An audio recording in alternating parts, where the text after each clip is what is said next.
Welcome back, episode 6, season 2. We're back. We got more baseball. We got more softball. I'm Trey Scott. I'm Ryan Pittman. Let's go ahead and get into it. Let's go ahead and thank our guys, Ryan. Take over. Yeah, Mark Herring Law, Lions Industries for the Blind, Blizzard Contract Flooring, and Plaza del Mariachi Mexican Restaurant. That's our guys. Hey, we appreciate you so much. We couldn't do the show without you guys. Nothing happens without our sponsors. Not at all. Good deal. All right, let's go ahead and jump into see what is the updated standings. Let's run it over right quick. APA's at 11-5. North Lenore is at 11-3. South Lenore is at 10-2. Green Central is at 9-6. Jones Senior's at 5-7. Bethel Christian's at 6-4. Kinston's at 0-12. Moving down to the ladies on the softball side. North Lenore 10-2. South Lenore 7-4. Bethel Christian 6-4. Jones Senior 4-6. Parrott Academy 2-8. Kinston High 0-8. Green Central 0-18. How does Green Central play so many games? That's a lot of games compared to everybody else. All right, sorry, that threw me off, man. We got some good stuff going on. We're fortunate. We could be up here talking about 5, 6, 7 bad baseball, softball teams. Yeah. I mean, we're very, very fortunate. We had many playoff teams last year. I'm grateful to give these kids coverage. I just want to say we're fans of all the teams, honestly. Oh, yeah. Like, we're pulling for you guys. I want that to be known. Now, when North Lenore, South Lenore plays, who knows who we're picking, but we're fans now. We are home base. I just want to put that out there. But right now, we got a real good race. The race for the ACC softball. It took an interesting turn. Yes, it did. Yes, it did. South Lenore dropped to East Duplin, which is a very, very good team. It's not surprising. South Lenore dropped to East Duplin in a 1-0 game, very tight game. And now we have it's not really a three-way tie, but it's coming down to a three-way tie. Yeah. Right now we got East Duplin leading the way at 7-1. Then we got North Lenore in second at 6-1. Then we got South Lenore at third and 5-1. Ryan, break it down. Yeah, I mean, I wasn't able to cover anything Friday night. We had a dinner for a golf tournament this weekend, and I was keeping up, with it. And I saw on Game Changer it was 1-0. And I said, "Oh man," I thought that South Lenore would handle business against East Duplin. Mm-hmm. I saw that game at South Lenore against East Duplin earlier in the year. And South Lenore beat, I think it was 8-6, but, they had the firepower going. But talk a little bit about East Duplin. Right now, they're 7-1. They've only got 2 conference games left. They got 3 conference games. They host Wallace, Rose Hill tonight, Thursday. And then they have a home-and-home with North Lenore next week, which is going to be massive for North Lenore and East Duplin and South Lenore. Massive for all the teams. Tuesday at East Duplin, Thursday at North Lenore. Like I said, it's not only big games for East Duplin, but big for North Lenore, because North Lenore already dropping a game to South Lenore. South Lenore lost to East Duplin. Yep. North Lenore is right back in this because they're going to host South Lenore later in the season. North Lenore, a little bit about them, 6-1. They're on a 3-game win streak since their 2-0 loss at South Lenore. They've got the 2 games against East Duplin, and then they play Kinston and James Keenan before they host South Lenore. Looking at their schedule and looking at their record, so they've won 10 games and they've lost 2. In those 10 wins, they have scored at least 11 runs. In the 2 losses, 1 to South Lenore, 2-0, so they didn't score a run there. And against Farmville Central, they only scored 1 run. So North Lenore, I know they ran up against Jade, at South Lenore, but the bats are there. Now moving on to South Lenore. South Lenore 5-1. They have the most conference games to play. They have Southwest Onslow. They play James Keenan twice, which James Keenan is kind of at the bottom of the standings in the ECC. Then they play Wallace Rose Hill before their matchup against North Lenore. And I was looking at theirs. South Lenore is 6-0 at home and only 1-4 on the road. Where's their last game this year? The Swamp. It's going to come down. Because I'm going to go ahead and give you my prediction right now. I think North Lenore beats East Duplin twice. I really do. I'm going to take and so I think South Lenore doesn't drop another conference game. I think the conference is going to come down to South Lenore, North Lenore. I think it's May 1st, last regular season game in the Swamp. And I'm telling you right now, you do not want to miss that matchup. I think North Lenore at least splits with East Duplin. And if they split with East Duplin, at the minimum, North Lenore has a chance to play for first at the end with South Lenore if everything goes down right. But I'm with you. I'm not diminishing that North Lenore sweeps East Duplin. I like that, and I think they're playing good enough where they can do it. Well, look, I'm a Hurricanes fan, and a couple years ago it was called chaos. That was like the motto for the Hurricanes. I love chaos. I want all the chaos. So I want North Lenore to beat East Duplin twice, and I want it to come down to a game at the Swamp. Man, it's time to put your big girl britches on. Yeah. Hey, this is it. This is the game. These are the games. This is the stretch where you have to show up. Your season's on the line. Do you go into the playoffs with a home game or 2 home games, or do you go into playoffs on a road against a very the one seed is huge. Yeah. And look, also, I mean, we've talked about it a little bit. This is the last time these 2 teams are going to be conference opponents. I think South Lenore will be in with East Duplin next year. Can't remember but look, North Lenore, South Lenore. I mean, you're battling for the last conference championship between y'all for the foreseeable future. Very, very true. And also, this is the last postseason they'll be in together with. Yeah. So, hey, a lot is on the line. South Lenore took care of business the first game. And, the ball's in their court, technically. Even though they lost to East Duplin, they dropped the game, they split with East Duplin, though. Yep. That needs to be noted. They didn't just lose to East Duplin. They split with East Duplin. So right now, even though South Lenore is in third place, I still got South Lenore in the driver's seat, and North Lenore has to do the work to get there. That loss the loss for South Lenore to East Duplin gave North Lenore a lot of hope. A lot of hope. Right. Yeah, I agree. And it's about to go down, man. Oh, We yeah. got some good stuff. Next episode is going to be even better. But let's go ahead and keep moving. Let's keep moving. I'm not giving you no predictions on that just yet. But let's go ahead and keep moving. You got this one? Yeah. So I just want to ask you, Green Central got it. Green Central over the hump. Well,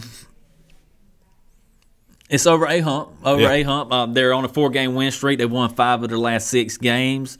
I mean, if you look at it, they're 9-6, which is better. They were last time we checked. I think they were 6-6. I said they were consistently inconsistent. Yeah. But now they're turning it on. They're stacking wins. Their runs allowed is 127 to 63. And that's pretty daggone good for a team that's only 3 games over 500. Yeah.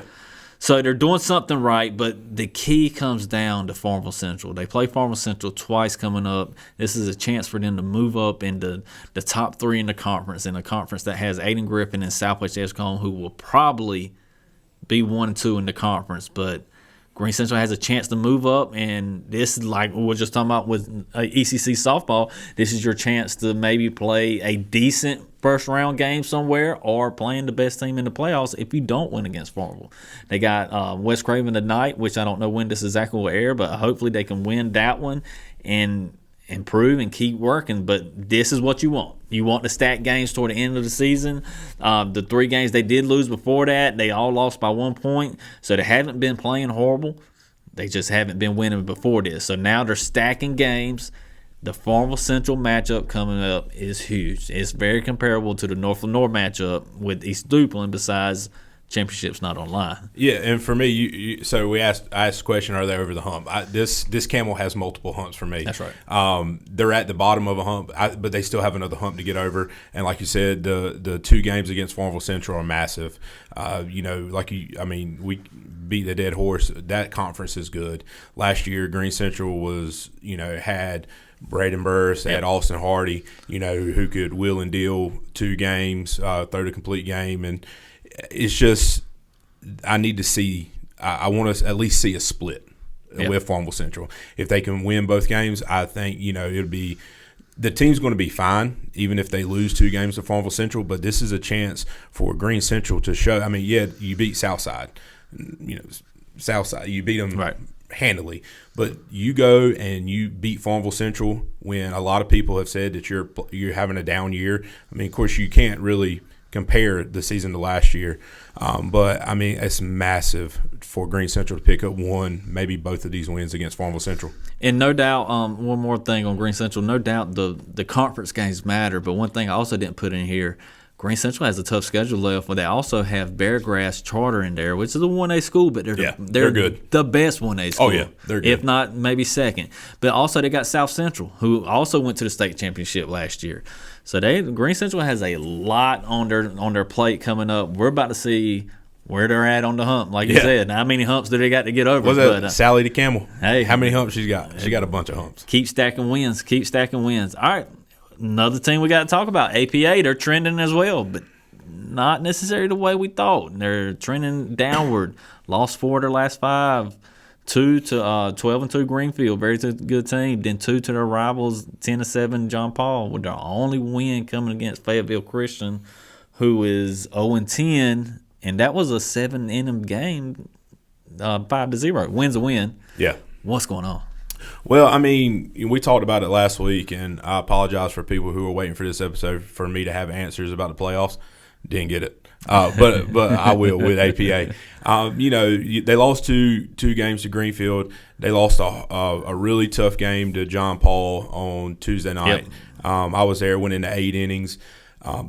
John Paul hopped out first. And, John Paul and Parrott, for people who don't know, is like Kinston Green Central. It's the South Lenoir, North Lenoir. These teams do not like each other. I don't care what sport it is, football, baseball, softball, badminton, cricket, lacrosse, whatever. But John Paul got out to an early lead, but Parrott fought back. Jalen Solomon hit a 2 RBI triple, put him up 4-3, and it come down to the 7th inning. Jarrett Morin pitched a great game. He pitched, I think, the first 5 innings and then pitch count. JoJo came in, and Parrott had a 1-run lead with 2 outs and a man on first. Ball gets hit to the left fielder, gets through his legs to the fence, tie ball game. Then 2 more runs score. So going into the bottom of the 7th, Parrott's down 6-4. But I commend them for coming back. I mean, they tied up the game, had a chance to bases loaded with 1 out, but couldn't get another run across to win the game. End up losing 7-6 in 8 innings. But errors. The pitching has been there. I didn't go to the game at John Paul last night, but I heard errors were the same thing. They were up 2-0, ended up losing 6-2. You just can't do that. Mm-hmm. I agree, and there's still time left. Yeah. So there's games to prove yourself even more. Postseason's coming. Yeah, and they're playing in Tarboro in the Easter tournament again. Their first game they got is Harnett Central. And a big powerhouse, down there in Harnett County. So I mean, they've, it sucks because they've lost 4 meaningful games. I think if you ask anybody in that program, obviously they want to go 4-0 in those games, but they would have taken 2-2. Mm-hmm. They were, and let me say this, they were the better team Tuesday night against John Paul. I really thought that in my heart. I will say that I thought that Parrott was the better team. Just there were errors. I think there were 10 errors total in that game between both teams, and Parrott fell on the wrong end of it. Can't make errors in baseball. Nope. Simple as that. Cannot. We've seen too many games not won because simple plays are not being made. Nope. All right, moving on to our home run kings and queens. Let's get an update. All I see is North Lenoir. Let's start with Jayla Ross. North Lenoir's got 3. Matty Rouse has 3 for North Lenoir. Garrett Bird got him another one. He's got 3. Lakin Whitley went from 1 to 3. I don't know where that came from. I missed that game. Jake Howard had 2 home runs. I'm sorry. Peyton Plyler has 2 home runs. Callie Tyndall has 2 home runs. Rylan Wade has 2 home runs. Peyton Wiggins has 2 home runs for North Lenoir. Riston Honeycutt 1 home run. Mason Dillon from Green Central. I said it was an inside the park home run. Proved you wrong. Was not. Nope. It was a shot. My big dog, Mason. Good job. Rylan Wade, I done said that. Chloe Cole, 1 home run. Carly Boone, 1 home run. Jay Sassonet from South Lenoir, 1 home run. Lily Turner, Bethel Christian, 1 home run.